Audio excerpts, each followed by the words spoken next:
Hello everyone, good morning. Online classes में एक बार फिर से आपका स्वागत है। देखिए, अब तक अपने 12 लेक्चर हो चुके हैं। ठीक है, सेकेंड पेपर हम पढ़ रहे थे कॉम्प्लेक्स एनालिसिस, समीकरण विश्लेषण, और उसके अंतर्गत अपनी पहली यूनिट है वो चल रही है विश्लेषित फलन, एनालिटिक फंक्शन। ठीक है, तो उसमें अपने यदि लास्ट क्लास की बात करें तो उसमें हमने पढ़ा था परसंवादित फलन। परसंवादित फलन क्या होता है, उसकी कंडीशन क्या होती है, और उस पर आधारित अपन ने एक थ्योरम भी की थी। ओके, तो वो आपके अच्छे से समझ में आई होगी। अब परसंवादित संयुग्मी की बात करते हैं। हालांकि उस क्लास के लास्ट में एक पॉइंट लिखवाया था मैंने, यदि आपने ठीक से पढ़ा है लेक्चर नंबर 12 के अंतर्गत, कि परसंवादित संयुग्मी क्या होता है, उसके बारे में अच्छे से बताया था। आज फिर देख लेते थोड़ा सा, और फिर जो आपका परसंवादित फलन है इसी पे आधारित कुछ एग्जाम्पल और क्वेश्चन है उनको करते हैं। ठीक है, तो एक बार फिर से रिपीट कर देते हैं। परसंवादित फलन होता क्या है कि कोई भी हो, देखो वास्तविक मान फलन था आपका यू, आज वी के लिए भी हो सकता है, लेकिन वो यू के लिए बताया, वो किसी के लिए भी हो सकता है। अपने कंडीशन याद रखने की उसके आंशिक अवकलज है वो सतत हो। ठीक है, सतत तो होंगे यदि उनका अस्तित्व होगा तो। इंपॉर्टेंट कंडीशन ये थी कि यू है वो लाप्लास समीकरण को संतुष्ट करना चाहिए, और लाप्लास समीकरण क्या थी,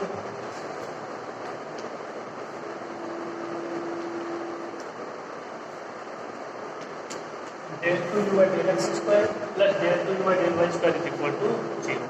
यू है वो लाप्लास समीकरण को संतुष्ट करना चाहिए। यू कौन सा फलन हो जाएगा, परसंवादी फलन हो जाएगा।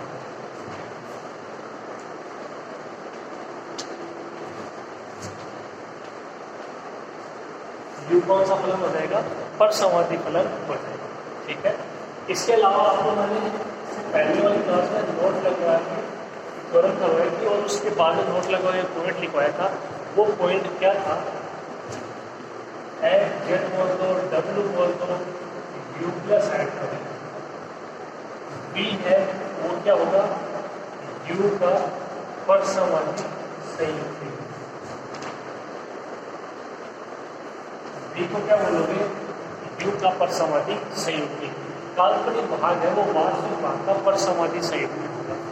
इसके बाद मैंने एक लाइन और लिखी थी, आयटा एफ जेड, इसको आयटा से मल्टीप्लाई कराएंगे तो ये क्या हो जाएगा, आयटा स्क्वायर माइनस ये minus B plus eta you.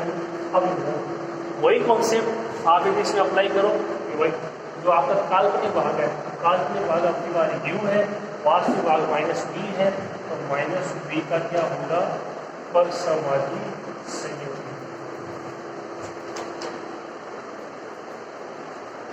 ये चीज़ आपको मैंने बताया कि वो आपके अच्छे से क्लियर होनी चाहिए।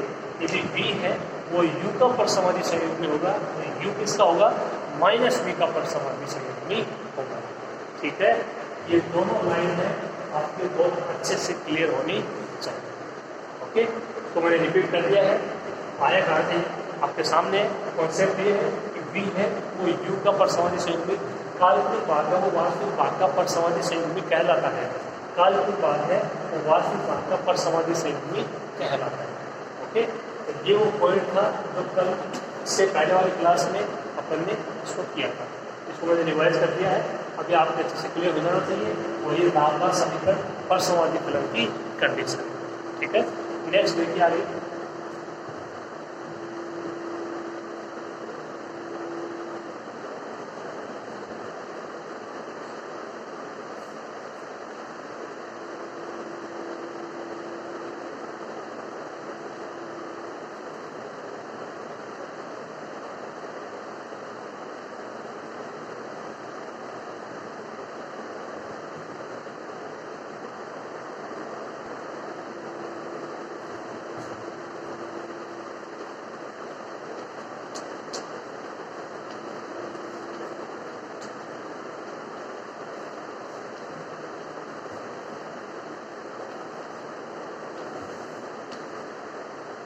अब देखिए, जो अपनी हेडिंग उसकी तरह देखिए, परसंवादी संयुग्मी ज्ञात करना, यानी एक वो आपको दिया गया हो और दूसरा ज्ञात करना। जैसे यू दिया गया हो और बी ज्ञात करना हो। ठीक है, हो गया ना, यानी एक दिया गया तो दूसरा परसंवादी संयुग्मी आपने किस प्रकार ज्ञात करोगे, उसका प्रोसेस है। देखिए,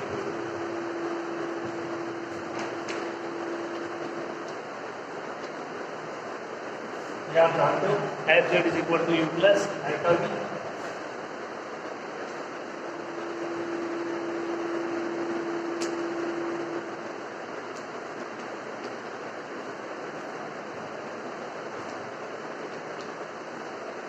हाँ यू और वी क्या है पर समाधि सही है। वी है तो किसका है यू का है, यू किसका है माइनस वी का। क्लियर।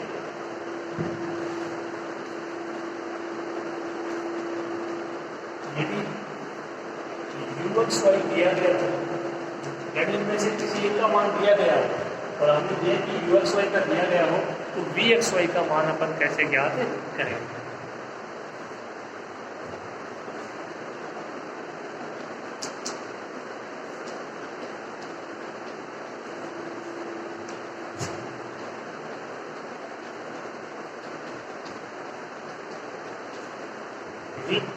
यू एक्स वाई दिया गया हो पर समझ से वी एक्स वाई ज्ञात करना।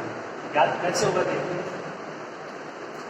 ये अवकलन गणित से आपने पढ़ा होगा फर्स्ट ईयर अपना सेकंड पेपर। देखिए जो आपका डी बी है इसको कह सकते हो del d by del x d x del d by del y into v है वो अर्थ वाई का फलन है आंशिक अवकलन एवं पूर्ण अवकलन में संबंध।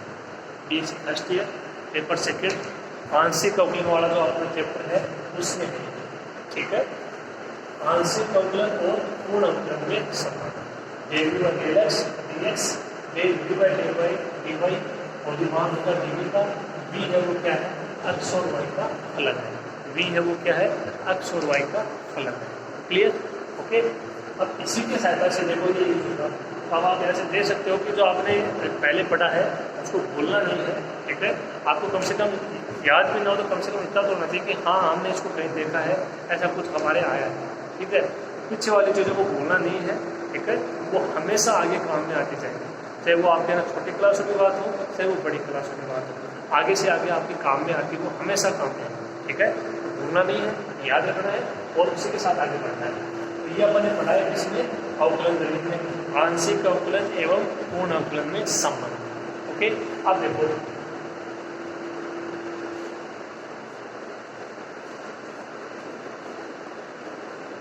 अपने पास देखो जो मान है वो है किसका, अपने पास है यू एक्स वाई दिया गया है केवल। आपको यदि वी दिया गया होता है तो वी तो ज्ञात ही नहीं करना होता ना, अपने को यू दिया गया है और वी ज्ञात करना है। और यहाँ पे जो अवकलन हो रहा है वो किसके साथ हो रहा है वो वी का हो रहा है एक्स और वाई के साथ। देखो इसको चेंज करेंगे कैसे, कौशी रीमान समीकरण से। क्या होते हैं देखो कौशी रीमान समीकरण, पहला होता है del you by del X equal to del we by del Y और होता है del you by del Y equal to minus del we by del x.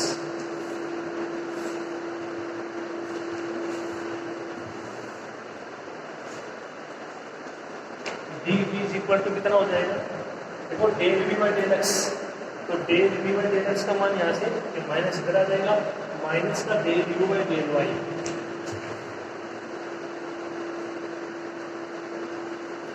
dx plus del we by del Y की जगह del we by del Y की जगह del we by del x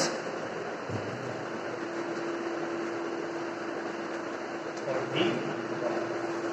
ये वो मान है जिसकी सहायता से मान ज्ञात होगा डी वी और डीवी का मान क्या हो जाएगा तो इसका समाकलन कर देंगे और मान किसका ज्ञात हो जाएगा वी का। अरे भाई डीवी का समाकलन करोगे तो वी का मान ज्ञात होगा नहीं होगा, हो जाएगा ना। ओके, तो यहाँ से देखिए आपको करना क्या है, आपको यू का मान दिया हुआ होगा। ठीक है, तो यू का वाई के सापेक्ष अवकलन जो मान आएगा उसको यहाँ पे अप्लाई कर देना, हालांकि ये माइनस का रहेगा। साथ में D x del you by del x u का मान होगा आपके पास, उसका एक्स के सापेक्ष कर देंगे del you by del x यहाँ रखेंगे। ठीक है, इस एक्स के सापेक्ष समाकलन वाई के सापेक्ष समाकलन। ठीक है, समाकलन तो दोनों तरफ होना है ना, इसका समाकलन v हो जाएगा तो इसका समाकलन करना पड़ेगा, लेकिन उससे पहले मान आपको अप्लाई करना पड़ेगा। इसका del you by del x del you by del Y और ये मान u का मान क्या होगा केवल u का एक्स और y के सापेक्ष क्या करना अपने को अवकलन करना है। ओके, तरीका समझ में आ गया होगा। यहाँ से इसका समाकलन करके v का मान ज्ञात हो जाएगा। ओके, आपको परसमाधि संयुग्म ज्ञात करना है। F Z is equal to you plus eta v. V है वो u का परसमाधि संयुग्म, u है वो माइनस v का परसमाधि संयुग्म। हमें दोनों क्या है परसमाधि संयुग्म है। ठीक है, एक दिया गया हो तो हमने लिनियर यू एक्स वाई दिया गया है और दूसरा ज्ञात करना हो वी एक्स वाई, उसका प्रोसेस ये आपको पहले से पता होना चाहिए। अवकलन गणित, आंशिक अवकलन और पूर्ण अवकलन में संबंध d d is equal to del we by del x d x del we by del y d y. ये हमने बहुत अच्छे से पढ़ा है उसी रीमान समीकरणों का। चलिए उसी रीमान समीकरणों से विरोध उत्तर नहीं है, आगे एग्जाम्पल है तो del we by del X की जगह ये इधर आ जाएगा minus del we by del Y और del we by del Y की जगह del we by del x. ठीक है, ये मान अप्लाई कर देंगे यहाँ पे कर देंगे, समाकलन कर देंगे, v का मान ज्ञात हो जाएगा, परसमाधि संयुग्म ज्ञात हो जाएगा। इसका u का कौन होगा v। ओके, तो ये प्रोसेस था परसमाधि संयुग्म ज्ञात करना जब एक दिया गया हो और किसी दूसरे को अपने को ज्ञात करना। ये इसका पहला तरीका, इसका पहला तरीका। एक तरीका और है उसको भी देखेंगे, लेकिन आपको सबसे पहले ये समझ में आना चाहिए। ठीक है, नोट कर लीजिए इसको।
देखिए एक आसान सा क्वेश्चन है, परसमाधि फलन और आपका परसमाधि संयुग्म है उसके ऊपर आता है। ठीक है, बहुत ही आसान सा क्वेश्चन है, देखिएगा। सिर्फ कीजिए कि फलन u is equal to cos x cos hyperbolic y। u का मान कितना दे रखा है cos x cos hyperbolic y, into में है परसमाधि फलन है। अपने को प्रूव करना है कि ये u है वो परसमाधि फलन है, तो u है वो लाप्लास समीकरण को संतुष्ट करना चाहिए एवं इसका परसमाधि संयुग्म ज्ञात कीजिए। एक दिया गया है u, तो इसका परसमाधि संयुग्म v आपको ज्ञात करना होना चाहिए, वही आपको ज्ञात करना है। ठीक है, समझ में आ गई क्वेश्चन की लैंग्वेज। दो बात है इसके, आसान आसान बात है।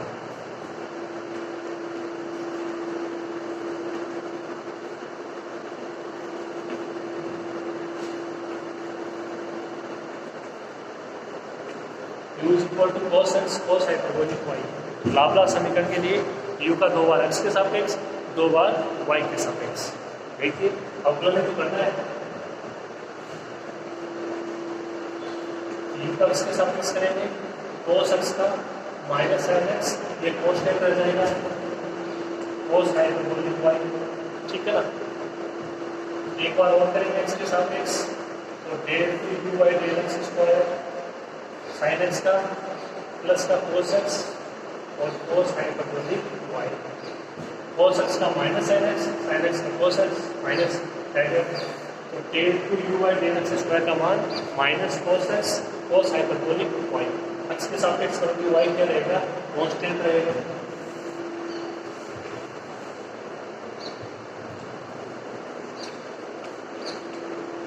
Del u by del y का मान इसका करोगे तो वाई के सापेक्ष एक्स कॉस्ट है तो cos x ऐसे कैसे।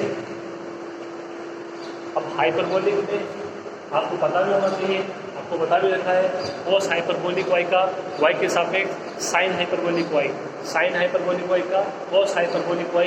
हाइपरबोलिक में प्लस और माइनस का कोई भी रोल नहीं रहता है साइन और cos के अंतर्गत, तो जो cos हाइपरबोलिक y है उसका क्या हो जाएगा साइन हाइपरबोलिक y। ठीक है, एक बार और करेंगे del two u by del y square. देख लीजिए cos x ऐसे कैसे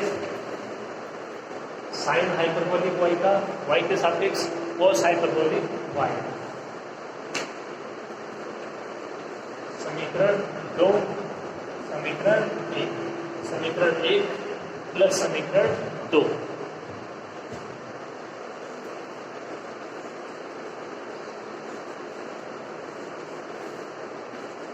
कितना हो जाएगा del two by del x square plus del two by del y square. cos x cos hyperbolic y, cos x cos hyperbolic y, plus minus add कर रहे हो जीरो, लाप्लास समीकरण संतुष्ट, u क्या हो जाएगा परसमाधि फलन। अब बताइए इससे आसान क्वेश्चन मिलेगा तो आपको परसमाधि फलन निकालना है, उसके लिए केवल लाप्लास समीकरण संतुष्ट होनी चाहिए। ठीक है, हो जाएगा मेरे हिसाब से आसान सा क्वेश्चन है। आपको केवल 2 बार x के सापेक्ष 2 बार y के सापेक्ष लाप्लास समीकरण संतुष्ट करा दीजिए और परसमाधि फलन कंडीशन प्राप्त हो जाएगी। ठीक है, समझ में आपके आ गया होगा, फिर भी यहाँ पे लिख देते हैं, आप यहाँ तक इसको नोट कर लीजिए।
cos x cos hyperbolic y minus plus 0।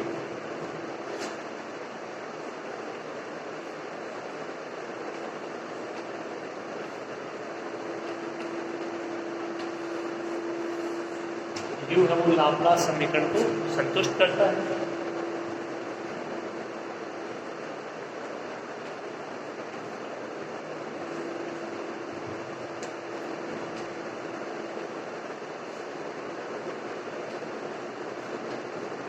Laplace समीकरण को संतुष्ट करता है तो u क्या है कि परसमाधि फलन।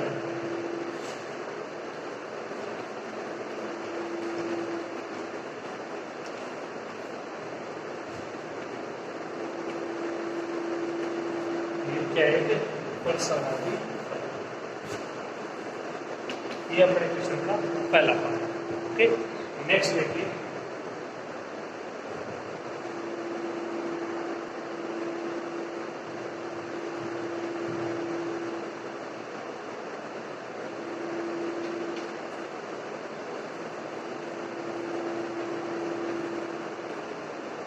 ये का मान दिया गया यहाँ पे cos x cos hyperbolic y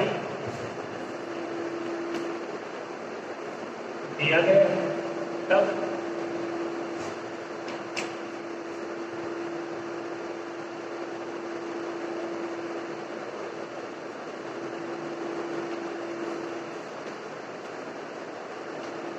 इसका परसमोजिशन होगी, तब इसका परसमोजिशन भी निम्न प्रकार होगा। क्या होगा? डी वी इक्वल, आप चाहो तो डायरेक्ट लिख सकते हो, ये आपको याद है। आप अगर याद नहीं है तो इतना तो कम से कम पता ही होना चाहिए, del we by del x d x del we by del y, इसका मान minus del you by del y, इसका मान del you by del x, और सीधी विमान समीकरणों से D v equal to minus del you by del y d x, और इसका मान del you by del x d y, इसको लगेगा समीकरण।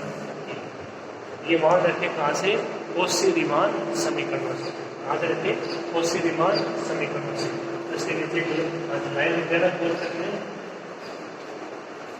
कोशी रीमान समीकरण से। इसके नीचे लाइन लिख देना ताकि पता लग जाएगा कि इसकी जगह ये मान क्यों रखे हैं। कहाँ से रखे हैं? कोशी रीमान समीकरणों से। Del we by del x minus del we by del y, ठीक है। तो आपका del you by del y वो होता है minus del you by del x, इसका मान याद करें तो माइनस इधर आ जाएगा, क्या फर्क पड़ता है। और del you by del x क्या होता है? Del we by del. Clear है? ओके। अब इसमें देख लीजिए दो मान चाहिए अपने को, del you by del y चाहिए और del you by del x चाहिए। यानी यू है इसका एक्स के सापेक्ष और वाई के सापेक्ष, अपने पहले भी कर चुके हैं और यहाँ पे आप दोबारा भी कर सकते हो, एक लाइन होगी उसमें से, ठीक है। और समाकलन कर लीजिए, वी का मान प्राप्त हो जाएगा। ठीक है, उम्मीद करते हैं आपको प्रोसेस हमको समझ में आ रहा होगा। आसान सा प्रोसेस है, इतना कुछ मुश्किल नहीं है कि भाई बहुत मुश्किल है तो समझ में नहीं आ रहा, ऐसा कुछ नहीं है। ठीक है, सिंपल सा प्रोसेस है, तो आपको ये आसानी से समझ में आ जाना चाहिए। क्लियर है?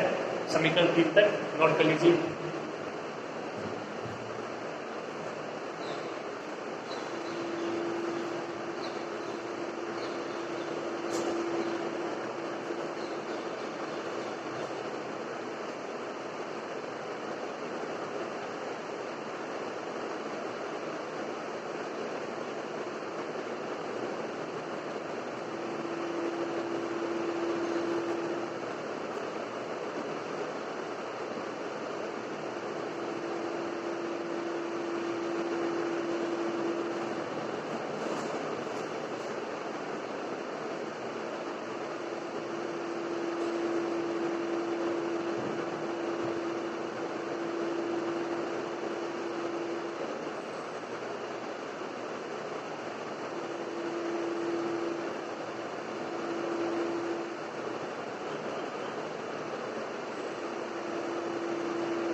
Del you by del y का मान, तो साइन हाइपरबोलिक वाई, इसका मान कितना हो जाएगा total?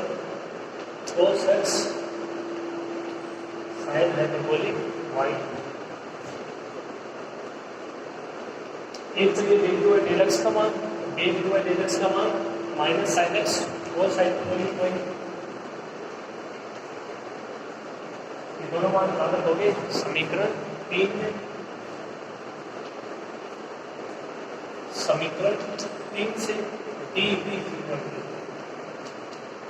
Minus del you by del Y मेरा cos x sine hyperbolic Y साथ में D X plus del you by del x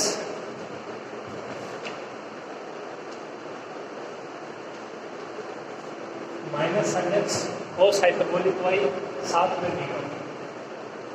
ठीक है। तो ध्यानपूर्वक मान अप्लाई कर रहे हैं, del you by del Y और del you by del x, और दोनों के मान आपके पास है। ओके, अब समाकलन कर दीजिए।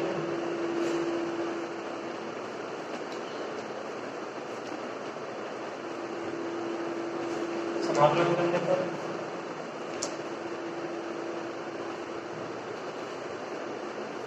समाकलन डी माइनस बाहर कांस्टेंट, समाकलन dx है तो साइन हाइपरबोलिक वाई बाहर आ जाएगा,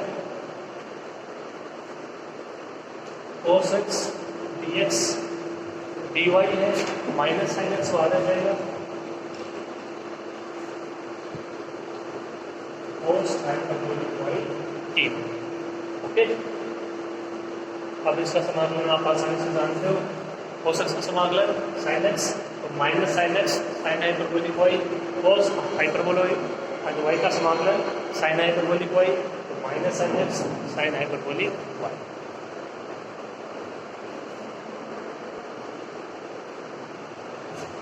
देखिए डी का समाकलन b minus sine hyperbolic y और cos x का समाकलन माइनस साइन एक्स। ठीक से देखना N2 में है, ऐड कर दो, माइनस साइन एक्स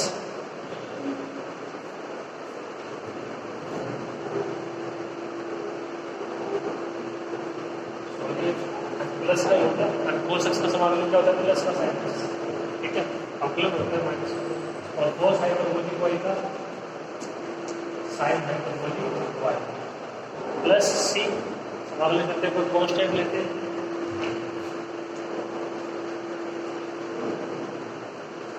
यहाँ सी क्या है, कोई अचर, माइनस प्लस माइनस ऋण minus sine x sine hyperbolic y sine x sine hyperbolic y same है तो दोनों माइनस के हैं, तो माइनस का 2 sine x sine hyperbolic Y, B का मान कितना आ गया -2 sine x sine hyperbolic Y plus सी।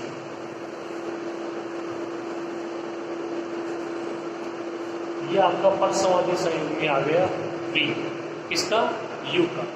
ओके, तो ये प्रोसेस है, देख लीजिए, कॉन्सेप्ट आपको बताया था, सेम उसी को फॉलो किया है, हम कुछ भी अलग नहीं किया। ठीक है, जो v है वो u का परसमाधि संयुग्मी होगा किसकी सहायता से, क्या वो dv की सहायता से होगा। dv है वो आंशिक अवकलन और पूर्ण अवकलन में संबंध, वहाँ से del v by del x del v by del y का मान अप्लाई कर देना आप उसी रीमान समीकरणों की सहायता से, del u by del y में और del u by del x. ठीक है, u का मान आपको दिया गया है, x के सापेक्ष लीजिए, y के सापेक्ष लीजिए, इसे अप्लाई कर दीजिए, समाकलन आपको आना चाहिए। ठीक है, जो सिंपल सी बात है आपने बहुत किया है। ठीक है, हल कर दीजिए, आंसर प्राप्त हो जाएगा। ओके, तो ये प्रोसेस मेरे सामने समझ में आ जाना चाहिए। देखिए आसान सा प्रोसेस है, इतना कोई मुश्किल बात नहीं है। कोई भी फलन दिया गया आपको यू, ठीक है, cos x cos hyperbolic y दिया गया, और भी फलन दिया जा सकता है, आपकी कॉन्सेप्ट क्लियर होना चाहिए। ठीक है, एक ये होता है कि भाई चलो ये हो गया क्वेश्चन, नहीं, पूरा कॉन्सेप्ट क्लियर होना चाहिए। यू की जगह कोई भी मान दिया जा सकता है, आपके दिमाग में कॉन्सेप्ट क्लियर है या नहीं है। यू का 2 बार एक्स के सापेक्ष करना है, 2 बार वाई के सापेक्ष करना है, ऐड करना है, मान 0 आना चाहिए, वो तभी लाप्लास समीकरण को संतुष्ट करेगा, वो तभी है वो परसमाधि फलन होगा, है ना बात। तो ये चीज़ें क्लियर होनी चाहिए, और ये परसमाधि संयुग्मी तो बहुत इंपॉर्टेंट है। ठीक है, थोड़ा बहुत आप आज घूम भी सकते हो, बी यू का होगा, यू किसका होगा, वगैरह वगैरह। वही बात याद रखिए, F Z is equal to you plus eta v किसका होगा, यू का होगा। ठीक है, एटा से मल्टीप्लाई कर दीजिए, एटा गुणा आपके बाद यू आ जाएगा, तो यू किसका हो जाएगा, माइनस वी का। ठीक है, वी किसका है, यू का परसमाधि संयुग्मी, यू दिया गया है, वी कैसे ज्ञात करोगे, उसका प्रोसेस है। एक दिया गया हो, एक यहाँ पे दिया गया है, कॉन्सेप्ट में भी आपको मैंने ये बताया, और यहाँ पे भी ये दिया गया है, यू एक्स वाई दिया गया आपने। यू एक्स वाई का मतलब है कि मान एक्स और वाई के पदों में, जैसे यहाँ पे कोस एक्स और कोस हाइपरबोलिक वाई है ना, एक्स और वाई के पदों में, तो इसमें कोई डाउट नहीं होना चाहिए आपके। ठीक है, और ये प्रोसेस आपके बहुत अच्छे से क्लियर होना चाहिए। इसमें कौन से रीमान समीकरणों का यूज होगा, इसमें आंशिक अवकलन और पूर्ण अवकलन का जो संबंध है उसका यूज होगा। Clear, okay. तो सारी चीज़ों का एक खाना समावेशित रूप है, और इसकी सहायता से आपके कॉन्सेप्ट क्लियर होना ही चाहिए। ठीक है, तो ये क्वेश्चन यहाँ पे कंप्लीट होता है। परसमाधि फलन और परसमाधि संयुग्मी है, अब इससे संबंधित आपकी कोई डाउट नहीं होना चाहिए। और भी क्वेश्चन करेंगे हम आगे, यहाँ पे तो आप हो सकता है फलन है वो थोड़ा सा अतिरिक्त रूप में दिया गया और किसी कैलकुलेशन थोड़ी हार्ड बने, और भी धीरे धीरे अपन और भी क्वेश्चन करेंगे। लेकिन फिलहाल आपके जो आपका परसमाधि फलन है और जो आपके परसमाधि संयुग्मी की जो कंडीशन है उससे रिलेटेड ही आपके जितने भी फैक्ट हैं ये क्लियर होने चाहिए सारे, इसमें कोई डाउट नहीं होना चाहिए जो आपको अब तक हुआ है। ठीक है, परसमाधि फलन और परसमाधि संयुग्मी। एक तरीका और भी है इसका परसमाधि संयुग्मी का, उसकी भी चर्चा करेंगे, लेकिन इसके लिए आपको ये आना चाहिए। ठीक है, ये पहले क्लियर होना चाहिए, क्योंकि ये नहीं होगा तो फिर दोनों में तुलना कैसे कर पाओगे। ये ऐसे किया वो ऐसे किया तो दोनों में डिफरेंस कहाँ है, सही ना बात। ओके, तो दोनों का पता होना चाहिए तभी जाके आप दोनों में तुलना कर पाओगे। ओके, तो मेरे हिसाब से ये आपका परसमाधि फलन और परसमाधि संयुग्मी है वो बहुत अच्छे से क्लियर हो गया। ठीक है, तो आज तो अभी इतना ही हो पाएगा। आप भी इसके परसमाधि फलन और परसमाधि संयुग्मी के एग्जाम्पल और क्वेश्चन साथ साथ में करने की कोशिश कीजिए, ताकि और अच्छे से आपके समझ में आ जाए। आप जितना अभ्यास करोगे, कि जितना अपनी तरफ से करोगे, उतने ही आपके एक क्लियर होता जाएगा। तो बुक आपके पास होगी, उसमें से आप परसमाधि फलन और परसमाधि संयुग्मी के एग्जाम्पल और क्वेश्चन साथ साथ में करने की कोशिश कीजिए। आपको मैंने तरीका बता दिया, प्रोसेस पूरा बता दिया है, इसको एक बार दो बार अच्छे से पढ़िए, समझिए, लिखिए, अच्छे से क्लियर हो जाएगा। एक बार अच्छे से क्लियर हो गया, आप कोई भी एग्जाम्पल और क्वेश्चन आसानी से कर सकते हैं। ठीक है, इस चीज़ का आप थोड़ा सा ख्याल रखिए और आप स्वयं भी थोड़ी बहुत मेहनत कीजिए, ताकि कोई दिक्कत नहीं हो। ओके, तो आज अभी इतना ही हो पाएगा और देखते हैं नेक्स्ट क्लास में। थैंक यू, धन्यवाद।